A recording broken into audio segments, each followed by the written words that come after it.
আসসালামু আলাইকুম প্রিয় বন্ধুরা, আজকের ভিডিওতে আমি আপনাদের বলবো যে এই পৃথিবীতে কারোই কারণের এর মতো সম্পদ ছিল না।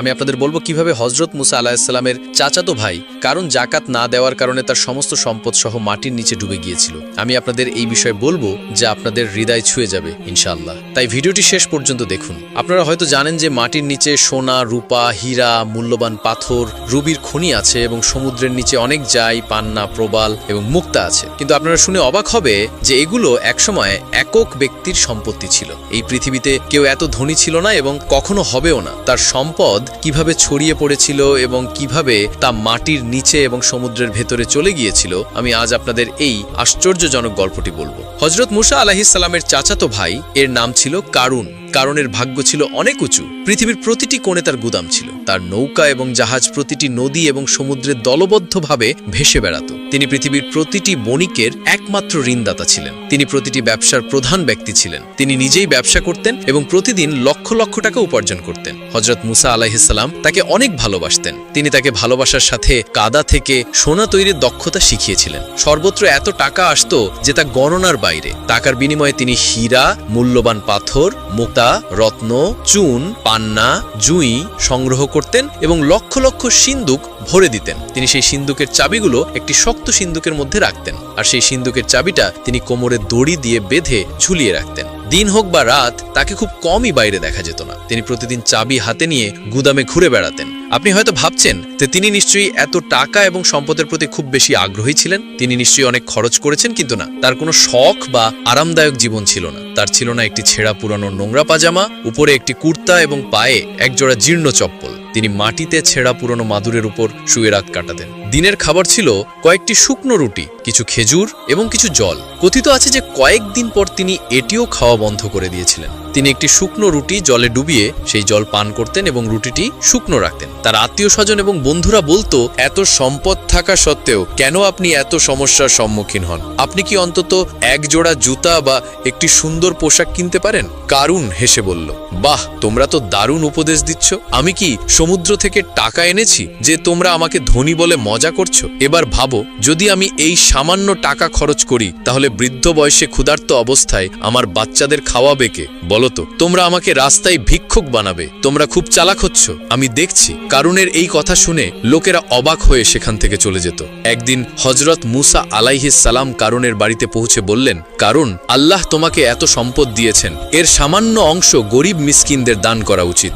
শরীয়তে নিয়ম আছে যে প্রতি 100 টাকার উপর 2.5 টাকা জাকাত দিতে হবে। আমি আশা করি তুমি অবশ্যই 100 টাকার মধ্যে কমপক্ষে 1 টাকা জাকাত হিসেবে দেবে। কারণ কিছুক্ষণ মুসার দিকে তাকিয়ে রইল এবং তারপর বলল, জাকাত কি? হযরত মুসা আলাইহিস সালাম বিনয়ের সাথে উত্তর দিলেন, প্রতি 100 টাকার মধ্যে 1 টাকা গরিবদের দান করো, এটাকে জাকাত বলা হয়। যদি অন্য কেউ এই কথা বলতো তাহলে কারণ অস্বীকার করত, কিন্তু হযরত মুসা আলাইহিস সালাম ছিলেন তার বড় ভাইয়ের মতো। তিনি কখনো তার অনুরোধ উপেক্ষা করেননি। এজন্যই তিনি মাথা নিচু করে কিছুক্ষণ চুপ করে রইলেন। তারপর তিনি মৃদুস্বরে বললেন, তুমি দেখতেই পাচ্ছ আমি খুবই দরিদ্র, আমার টাকার প্রয়োজন। জাকাত দেওয়ার মতো পর্যাপ্ত টাকা আমার কাছে কোথায়? কারুনের কাছ থেকে এই কথা শুনে হযরত মুসা আলাইহিস সালাম বললেন, যার এত সম্পদ আছে সে যদি দরিদ্র হয় তাহলে কাকে ধনী বলা হবে? কারুন উত্তর দিলেন, এত কষ্ট করে ক্ষুধার্ত তৃষ্ণার্ত থেকে আমি এই সামান্য টাকা সঞ্চয় করেছি। যদি আমি এখন দান করি তাহলে বৃদ্ধ বয়সে আমি কি খাবো?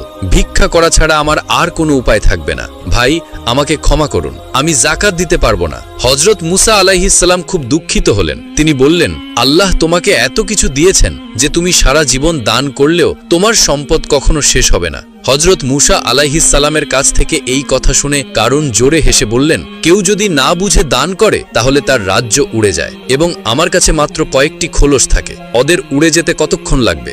হযরত মুসা আলাইহিস সালাম বললেন, তুমি কি গরিব না ধনী? আমি তর্ক করতে আসেনি, আমি শুধু আমার কর্তব্য পালন করছি। জাকাত দেওয়া তোমার কর্তব্য, তাই আমি জিজ্ঞাসা করছি, তুমি কি জাকাত দেবে? অসহায়ভাবে কারুন বচসা শুরু করলে। ঠিক আছে, আমি আজ ভাববো, আগামীকাল উত্তর দেব। কারণের হৃদয়ে কোনো শান্তি ছিল না। সারাদিন সে ক্ষুধার্ত, তৃষ্ণার্থ এবং উদ্বেগে ডুবে রইল। ভাবতে থাকলো মুসাকে কি উত্তর দেব। অনেক চিন্তা করার পরেও সে কোনো সিদ্ধান্ত নিতে পারল না। সন্ধ্যা হয়ে গেল, অন্ধকার ঘিরে ফেলল। কারণ একটি বাতি জ্বালিয়ে হিসাব করতে বসল। 100-এর উপর 1 টাকা, 1000-এর উপর 10 টাকা, 1 লাখের উপর 10 টাকা। এখন তার মন ঘুরতে শুরু করল। সে আবার হিসাব করতে শুরু করল। যদি 1 লাখের উপর 1000 থাকে তাহলে 1 কোটির উপর 1 লাখ। কারণ হঠাৎ পাগলের মতো চিৎকার করে উঠল, মুসা, তোমার কথা শোনার চেয়ে আমার বুকে ছুরিকাঘাত করা ভালো। আমাকে 1 কোটি টাকার উপর 1 লক্ষ জাকাত দিতে হবে। কেন? গরিবরা কি তাদের উপার্জন আমার কাছে জমা রেখেছে যে আমি সেগুলো দান করব? আমি দেব না, আমি 1 পয়সাও দেব না। কারণ চুপচাপ বালিশে মুখ লুকিয়ে শুয়ে রইল। আর মনে মনে সে হযরত মুসাকে অভিশাপ দিতে লাগলো। সেই রাতে কারুন ঘুমাতে পারল না। হঠাৎ তার চোখ প্রদীপের শিখার উপর পড়ল। সমস্ত তেল পুড়ে গেল, তবুও 1 পয়সাও আয় হলো না। সে প্রদীপ নিভিয়ে দিল। সে অন্ধকারে দেয়ালে পিঠ ঠেকিয়ে বসে রইল এবং সারা রাত আকাশ ও পাতালের কথা ভাবতে লাগল। পরের দিন সকালে সূর্য ওঠার সাথে সাথে হযরত মুসা আলাইহিস সালাম কারণের বাড়িতে পৌঁছে জিজ্ঞাসা করলেন, কারণ তুমি কি কিছু ঠিক করেছো? কারণ অবাক হয়ে আকাশ থেকে পড়ে গেলেন। তিনি জিজ্ঞাসা করলেন, তুমি ঠিক করার কথা কি বলছো? ওহ, আমি জাকাত ব্যাপারটা একেবারেই ভুলে গিয়েছিলাম। ঠিক আছে, আজ যাও, আমি অবশ্যই কাল তোমার প্রশ্নের উত্তর দেব। মুসা আলাইহিস সালাম সেখান থেকে চলে গেলেন। কিন্তু পরের দিন এলো একই অজুহাত, একই গড়িমসি। প্রতিদিন এভাবেই চলতে থাকে। কারণ মিথ্যা, চালাকি আর অহংকার করে তার দিনগুলো কাটিয়েছে। একদিন মুসা আলাইহিস সালাম রেগে বললেন, তোমার কি লজ্জা নেই? তুমি প্রতিদিন অজুহাত দাও। আমি এখন স্পষ্ট উত্তর চাই, তুমি জাকাত দেবে কি দেবে না? কারণ রাগে গর্জে উঠল, তুমি কি মনে করো আমি কিছুই বুঝতে পারছি না? ক্ষুধার্থ তৃষ্ণার্থ থেকে কত পরিশ্রম করে আমি এই সম্পদ অর্জন করেছি, তোমার চোখ জ্বলছে? তুমি এখানে এসে বারবার আমাকে হয়রানি করছো। টাকা পেলেই তুমি তা লুট করবে। আমি এত বোকা নই, এটা কখনোই হবে না। আমি 1 পয়সাও দান করব না। তুমি যা করতে যাও তাই করো। কারণের কথা শুনে মুসা আলাইহিস সালাম অবাক হয়ে গেলেন, কিন্তু হতাশ হলেন না। সে আরো অনেক দিন ধরে কারুনকে বোঝানোর চেষ্টা করল, তাকে আল্লাহর শাস্তির হুমকি দিল, জাহান্নামের কষ্ট এবং বেহেশতের নিয়ামত সম্পর্কে বলল। কিন্তু কারুন একই জায়গায় রইল। তার হৃদয় গলে গেল না, পরিবর্তনও হলো না। এখন মুসা আলাইহিস সালাম অসহায় হয়ে পড়লেন। তিনি হাত তুলে প্রার্থনা করলেন, হে আমার রব, আমি কারুনকে সৎকর্মের দিকে আনার জন্য, তাকে দান করার জন্য অনুরোধ করার জন্য যথাসাধ্য চেষ্টা করেছিলাম, কিন্তু সে রাজি হয়নি। এখন তুমি বলো আমার কি করা উচিত? তারপর জিবরিল আলাইহিস সালাম আল্লাহর পক্ষ থেকে একটি বার্তা নিয়ে এলেন। তিনি বললেন, মুসা, বনি ইসরায়েলকে মিশর ছেড়ে চলে যেতে বলো। মুসা আলাইহিস সালাম আল্লাহর এই আদেশ মেনে নিলেন। তারপর জিবরিল বললেন, এখন থেকে পৃথিবী তোমার অধীনে থাকবে, তুমি এর মাধ্যমে যা ইচ্ছা করতে পারো। কয়েকদিন পর মুসা আলাইহিস সালাম আবার কারুনের কাছে এসে বললেন, কারুন, সৎকর্মের জন্য দান করো, আল্লাহর পথে জাকাত দাও, অন্যথায় তুমি মহা পাপ করবে। কারণ ঠাট্টা করে উত্তর দিল, ভাই মুসা, আমি অনেক দিন ধরে তোমার কথা শুনছি, যদি নতুন কিছু থাকে তাহলে আমাকে বলো। এই বলে সে চলে যাওয়ার জন্য মুখ ফিরিয়ে নিল। মুসা আলাইহিস সালাম তাকে ধমক দিয়ে বলল,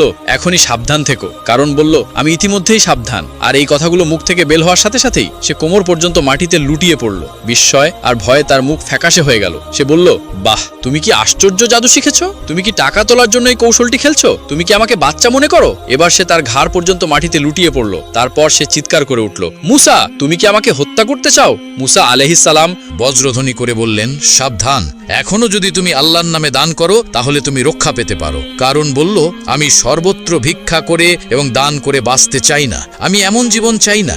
এবার সে আরো নিচে ডুবে গেল। তার দাড়ি মাটি স্পর্শ করলো, তার হাতের সামান্য অংশ বাইরে ছিল। তারপর কারণ হাসতে শুরু করলো। মুসা কঠোরভাবে জিজ্ঞাসা করলো, তুমি হাসছো কেন? কারণ বলল, যে আশা নিয়ে তুমি আমাকে হত্যা করতে চাইছো তা কখনোই পূর্ণ হবে না। সব ধন সম্পদের চাবি, হ্যাঁ, আমার সম্পদ যে সকল সিন্দুকের মধ্যে আটকে আছে তার চাবি দেখো আমার মুঠিতে। এই পৃথিবীতে এমন কোনো অস্ত্র নেই যা এই সিন্দুকগুলো ভেঙে ফেলতে পারে, তাই আমাকে হত্যা করে কোনো লাভ নেই। হযরত মুসা আলাইহিস সালাম শান্তভাবে বলল, হে বোকা, গরিবদের কিছু দান করো, আল্লাহর পথে দান করো, হয়তো তোমার জীবন রক্ষা পাবে। কিন্তু কারুন কোনো উত্তর দিল না। সে শুধু সেই সিন্দুকের দিকে তাকিয়ে রইল। মুসা আবার বলল, কারুন, তোমার কি বেঁচে থাকার সামান্যতম ইচ্ছাও নেই? কারণ হযরত মুসা আলাইহিস সালামের দিকে না তাকিয়ে চিৎকার করে উঠল, না, একেবারেই না। হযরত মুসা আলাইহিস সালাম জিজ্ঞাসা করল, কিন্তু কেন? যদি তুমি বাঁচতে না চাও তাহলে কারণ কি? কারণ বলল, তুমি কি জানতে চাও কেন? কারণ আমি যদি বেঁচে থাকি তাহলে তোমরা আমাকে ধনী বলে পাগল করে দেবে। তারপর দানের নামে, জাকাতের নামে তোমরা আমার সমস্ত ধন সম্পদ লুট করে আমাকে রাস্তায় ফেলে দেবে। আমার কাছে কিছু টাকা থাকা অবস্থায় আমার মরে যাওয়াই ভালো। মুসা আলাইহিস সালাম শেষবারের মতো জিজ্ঞাসা করলেন, কারুন, তুমি কি আদেও বাঁচতে চাও না? এবার কারুন রাগে পাগলের মতো চিৎকার করে উঠল, টাকা ছাড়া আমার আর বাঁচতে ইচ্ছে করছে না। আর ধীরে ধীরে তার মুখ, নাক সবকিছু মাটির ভেতরে ঢুকে যেতে লাগলো। কিছুক্ষণের মধ্যেই কারুনের সমস্ত ভবন, সম্পদ, বুক, ধন সম্পদ সবকিছু মাটিতে ডুবে গেল। একদিন হযরত মুসা আলাইহিস সালাম আল্লাহর সাথে সাক্ষাতের লক্ষ্যে তুর পাহাড়ের দিকে হাঁটতে শুরু করলেন। তুর পাহাড়ে পৌঁছানোর পর স্বয়ং আল্লাহ মুসা আলাইহিস সালামের সাথে এক রহস্যময় কণ্ঠে কথা বলতে শুরু করলেন। মুসা আলাইহিস সালাম বললেন, হে আল্লাহ, আমি জানতে চাই কে আমার সাথে বেহেশতে থাকবে। তারপর আল্লাহ বললেন, হে মুসা, বনি ইসরাইলে একজন কসাই আছে যে তোমার সাথে বেহেশতে যাবে এবং তোমার সাথে থাকবে। তারপর মুসা আলাইহিস সালামকে মহান আল্লাহ রব্বুল আলামিন বললেন, হে মুসা, আজ বাড়ি যাও, কয়েকদিন পর আমি তোমাকে সেই কসাইয়ের ঠিকানা বলবো। তারপর মুসা আলাইহিস সালাম আল্লাহর এই আদেশ শুনে বাড়ি ফিরে যাওয়ার সিদ্ধান্ত নিলেন। এভাবে আরো কয়েকদিন কেটে গেল। একদিন হযরত মুসা আলাইহিস সালাম যাত্রা শুরু করলেন। যখন তিনি পথে যাচ্ছিলেন তখন একজন মহিলা তার সামনে কাঁদতে কাঁদতে দাঁড়িয়েছিলেন।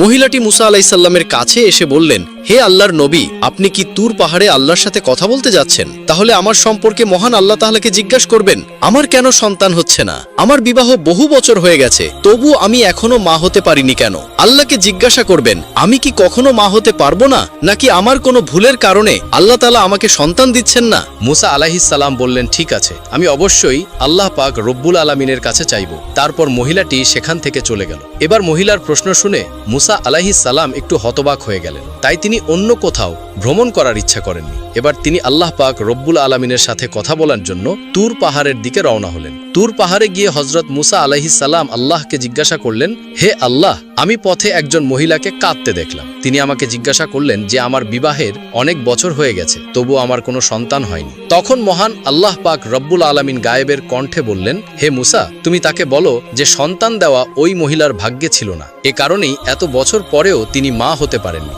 পুত্র বা কন্যা কেবল আল্লাহই দান করেন, আর আল্লাহ যা দেন আমরা তাই পাই। এই কথা শুনে মুসা আলাইহিস সালাম বাড়ি ফিরতে শুরু করলেন। বাড়ি যাওয়ার সময় তার মনে সেই মহিলার কথা এলো এবং তিনি সরাসরি বাড়ি না গিয়ে সেই মহিলার বাড়িতে যাওয়ার সিদ্ধান্ত নিলেন। মহিলাটি হযরত মুসা আলাইহিস সালামকে আসতে দেখে হতবাক হয়ে গেলেন। তারপর বললেন, হে আল্লাহর নবী, আমার প্রশ্ন জিজ্ঞাসা করে কি আপনি এসেছেন? মহিলার কথা শুনে মুসা আলাইহিস সালাম বললেন, মহান আল্লাহ বলেছেন যে তোমার সন্তান হওয়ার ভাগ্যে নেই, তাই তুমি কখনো মা হতে পারবে না। এই কথা শুনে মহিলার চোখ অশ্রুতে ভরে গেল এবং তিনি জোরে জোরে কাঁদতে লাগলেন। তারপর হযরত মুসা আলাইহিস সালাম সেখান থেকে চলে গেলেন। কিছুক্ষণ পর একজন বৃদ্ধ ফকির, যিনি আল্লাহর ইবাদত করেন, সেই মহিলার বাড়িতে এসে বললেন, বাড়িতে কি কেউ আছেন?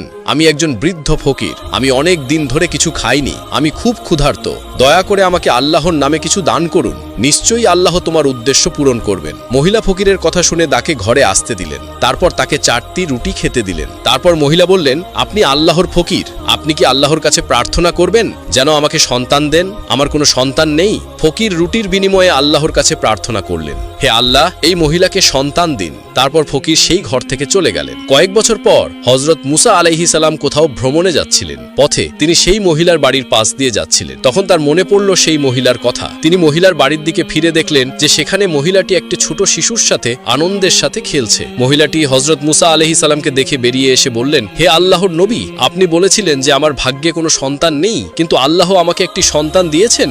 এই কথা শুনে হযরত মুসা আলাইহিস সালাম অবাক হয়ে গেলেন। আর এর কারণ জানতে তিনি তুর পাহাড়ের দিকে রওনা হলেন। তুর পাহাড়ে গিয়ে তিনি আল্লাহকে জিজ্ঞাসা করলেন, হে আল্লাহ, আপনি বলেছিলেন যে সেই মহিলার ভাগ্যে সন্তান নেই, কিন্তু আজ আমি দেখলাম যে সে আনন্দের সাথে শিশুটির সাথে খেলছে। এর কারণ কি? মহান আল্লাহ রহস্যময় কণ্ঠে বললেন, হে মুসা, যদি তুই এই প্রশ্নের উত্তর জানতে চাও তাহলে একটি থালায় মানুষের মাংস নিয়ে এসো, তাহলে তোমাকে উত্তর দেওয়া হবে। এই আদেশ শুনে হযরত মুসা আলাইহিস সালাম একটি থালা এবং ছুরি নিয়ে লোকদের কাছে গেলেন। তিনি বললেন, হে আমার গোত্রের লোকেরা, মহান আল্লাহ আমাকে মানুষের মাংস আনতে বলেছেন। তোমাদের মধ্যে কি এমন কেউ আছে যে তার দেহ থেকে মাংস দেবে? কেউ রাজি হলো না। সবাই এক এক করে সেখান থেকে চলে গেল। হযরত মুসা আলাইহিস সালাম উদ্বিগ্ন হয়ে এদিক ওদিক ঘোরাফেরা করতে লাগলেন। যখন তিনি কোনো সমাধান খুঁজে পেলেন না, তখন তিনি বাড়ি ফিরে যেতে লাগলেন। হঠাৎ একজন বৃদ্ধ ফকির তাকে পিছন থেকে ডাকলেন, হে আল্লাহর নবী, তোমাকে এত চিন্তিত কেন দেখছি? হযরত মুসা আলাইহিস সালাম বললেন, মহান আল্লাহ আমাকে মানুষের মাংস নিতে আদেশ করেছেন। কিন্তু কেউ তার মাংস দিতে প্রস্তুত ছিল না। সবাই মুখ ফিরিয়ে চলে গেল। তারপর সেই বৃদ্ধ ফকির হযরত মুসা আলাইহিস সালামের কথা শোনার সাথে সাথে তার পাশ থেকে একটি ছুরি নিয়ে এসে তার দেহ থেকে কিছু মাংস কেটে হযরত মুসা আলাইসাল্লামকে দিয়ে সেখান থেকে চলে গেলেন। এটা দেখে হজরত মুসা আলাইসাল্লাম একটু অবাক হয়ে গেলেন। তারপর হজরত মুসা আলাইসাল্লাম আবার সেই মাংস নিয়ে তুর পাহাড়ের দিকে হাঁটতে শুরু করলেন এবং বললেন, হে আল্লাহ, আমি মানুষের মাংস নিয়েছি, কিন্তু যাদের কাছে আমি এটি দিতে বলেছিলাম তারা সবাই পিছন ফিরে চলে গেল। কেবলমাত্র একজন বৃদ্ধ ফকির আল্লাহর নাম শুনে তার শরীর থেকে মাংস কেটে আমাকে দিলেন। তখন মহান আল্লাহ পাক রব্বুল আলামিন হজরত মুসা আলাইসাল্লামকে ঐশী কণ্ঠে বললেন, হে মুসা, এই মাংসের জন্য সবার কাছে যাওয়ার দরকার ছিল না, তুমি নিজেই পারতে। এর মাধ্যমে তুমি তোমার প্রশ্নের উত্তর পেয়ে গেলে। সেই বৃদ্ধ ফকির আল্লাহর নাম শোনার সাথে সাথে তার শরীর থেকে মাংস কেটে আল্লাহ পাককে দান করে। সেই ফকিরের দোয়ার ফলে আমি সেই মহিলাকে একটি সন্তান দান করলাম। হে মুসা, যে ব্যক্তি আল্লাহর পথে সবকিছু উৎসর্গ করে, সে তার যা কিছু আছে তার দান করে, আল্লাহ তাআলা তাকে সবকিছু দান করেন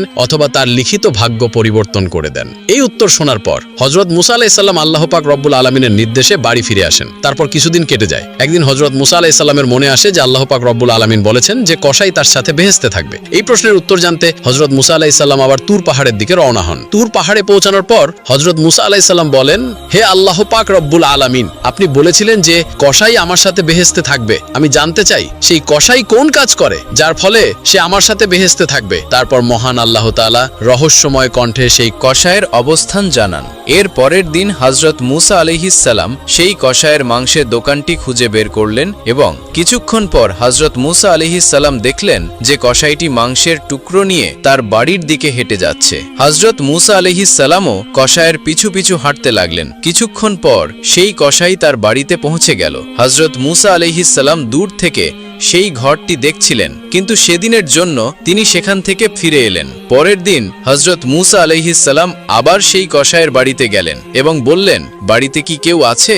আমি একজন মুসাফির। কিন্তু বাড়ি থেকে কোনো উত্তর এলো না। তারপর হযরত মুসা আলাইহিস সালাম ভাবলেন যে হয়তো বাড়িতে সত্যিই কেউ নেই। এরপর হযরত মুসা আলাইহিস সালাম আবার সেই কসাইয়ের দোকানে পৌঁছালেন। সেখান থেকে তিনি দেখলেন কসাই মাংস কাটতে থাকলো এবং একটি ভালো মাংসের টুকরো একপাশে রাখলো। তখন একজন খদ্দের এসে বলে, ভাই, তোমার কাছে থাকা মাংসের টুকরোটা আমাকে দাও, বিনিময়ে আমি তোমাকে আরো বেশি টাকা দেব। তারপর কসাই বলল, তুমি যতই টাকা দাও না কেন, আমি এই মাংসের টুকরোটা দেব না। তারপর কসাই বলল, আমি এই মাংস আমার বাড়িতে নিয়ে যাব। হযরত মুসা আলাইহিস সালাম মনে মনে ভাবলেন, ঘরে কেউ নেই, তাহলে কসাই মাংস দিচ্ছে না কেন? তারপর যখন খদ্দের মাংস নিয়ে চলে গেল, তখন কসাই দোকান বন্ধ করে মাংসের টুকরোটি একটি ব্যাগে ভরে তার বাড়ির দিকে হাঁটা শুরু করলো। এটা দেখে হযরত মুসা আলাইহিস সালাম তার পিছু পিছু চলতে লাগলেন। কসাই যখন তার বাড়িতে পৌঁছালো, তখন হযরত মুসা আলাইহিস সালাম ঘরের বাইরে থেকে ডাক দিলেন, ঘরে কেউ আছে কি? আমি একজন মুসাফির। তারপর কসাই বেরিয়ে এসে হযরত মুসা আলাইহিস সালামকে জিজ্ঞাসা করলেন, ভাই, তুমি কি চাও? তখন হযরত মুসা আলাইহিস সালাম বললেন, আমি একজন মুসাফির। তুমি কি আমাকে এই রাতের জন্য তোমার বাড়িতে থাকার জায়গা দেবে? আগামীকাল সকাল হলেই আমি আমার গ্রামের দিকে চলে যাব। কসাই বলল, অবশ্যই, তুমি এসেছো, আমি তোমাকে আমার ঘরে আশ্রয় দেব। তারপর কসাই বলল, তুমি এখানে বসো, আমি কাছের ঘরে কিছু কাজ করছি। এই বলে কসাই সেই ঘরের দিকে চলে গেল। হযরত মুসা আলাইহিস সালাম দেখলেন যে কসাই সেই ঘরে একা রুটি বানাচ্ছে এবং মাংস রান্না করছে। তারপর কিছুক্ষণ পর হযরত মুসা আলাইহিস সালাম দেখলেন যে কসাই ধীরে ধীরে একজন বৃদ্ধা মহিলাকে সম্মানের সাথে নিয়ে আসছে। তারপর তিনি বৃদ্ধা মহিলাকে ভালোবাসার সাথে মাংস এবং রুটি খাওয়ালেন, ঠিক যেমন একজন মা একটি ছোট শিশুকে ভালোবাসা এবং স্নেহের সাথে খাওয়ান। কিছুক্ষণ পর কসাই হযরত মুসা আলাইহিস সালামের কাছে কিছু মাংস এবং রুটি নিয়ে এসে বললেন, এ মুসাফির ভাই, তোমার খাবার নাও, আমি কিছু সময় নিয়েছি, এর জন্য আমি দুঃখিত। তখন কসাই বলল, আসলে আমার কিছু কাজ ছিল, তাই তোমাকে আগে খাবার দিতে পারিনি। হযরত মুসা আলাইহিস সালাম বললেন, ঠিক আছে, কিন্তু আগে তুমি বলো এই বৃদ্ধা মহিলাকে। কসাই উত্তর দিল, এই বৃদ্ধা মহিলা আমার মা। এই পৃথিবীতে আমার মা ছাড়া আর কেউ নেই এবং আমার জন্যও কেউ নেই। আমি এই পৃথিবীতে তার একমাত্র ভরণ পোষণকারী। আমার মা এখন বৃদ্ধা হয়ে গেছেন। তিনি ঠিকমতো হাঁটতে পারেন না এবং ভালো করে খেতেও পারেন না। তাই আমি প্রতিদিন দোকান থেকে ভালো ভালো নরম মাংসের টুকরো এনে বাড়িতে রান্না করে আমার মাকে খাওয়াই। এই কথা শুনে হযরত মুসা আলাইহিস সালাম দেখলেন কসাই তার মায়ের প্রতি ভক্তি ও স্নেহ প্রদর্শন করছে। হযরত মুসা আলাইহিস সালাম অবাক হয়ে গেলেন। তারপর হযরত মুসা আলাইহিস সালাম কাছের ঘর থেকে দেখলেন যে বৃদ্ধা মহিলার দুই চোখ বেয়ে পানি পড়ছে এবং দুই হাত তুলে দোয়া করছেন। তিনি হাত তুলে আল্লাহর কাছে প্রার্থনা করলেন, হে আল্লাহ, তুমি রহমান ও রহিম, তুমি গফুর ও রহিম, তুমি সবকিছু জানো। এই পৃথিবীতে এমন কিছু নেই যার খবর তোমার কাছে গোপন থাকে। হে আল্লাহ, মা হয়ে আমি তোমার দরবারে আমার ছেলের জন্য প্রার্থনা করেছি। আমার এই ছেলেকে হযরত মুসা আলাইহিস সালামের সাথে জান্নাতে যাওয়ার তৌফিক দিও। তারপর হজরত মুসা আলাইহিসসালাম বাড়ি না গিয়ে তুর পর্বতে চলে গেলেন। তুর পর্বতে গিয়ে হজরত মুসা আলাইহিসসালাম বলেন, আমি কসাইয়ের বাড়িতে গিয়ে দেখলাম যে কসাই তার মায়ের সেবা ছাড়া আর কিছুই করে না। তারপর এক রহস্যময় আওয়াজের মাধ্যমে মহান আল্লাহ পাক রব্বুল আলামিন বলেন, হে মুসা, তোমার জানা উচিত যে কসাই তোমার সাথে বেহেশতে যাবে। এর কারণ হলো তার মায়ের সেবা এবং তার মায়ের প্রতি ভালোবাসা। কসাইয়ের মা তার ছেলের জন্য প্রার্থনা করছিলেন যে আল্লাহ, আমার ছেলে কসাই যেন হজরত মুসা আলাইহিস সালামের সাথে বেহেশতে যায়। আল্লাহ তাআলা কখনোই মায়ের প্রার্থনা প্রত্যাখ্যান করেন না। হে মুসা, কসাইয়ের আসল কাজ হলো তার মায়ের প্রতি ভালোবাসা, সেবা এবং স্নেহ, যার কারণে সে তোমার সাথে বেহেশতে যাবে। সুবহানাল্লাহ।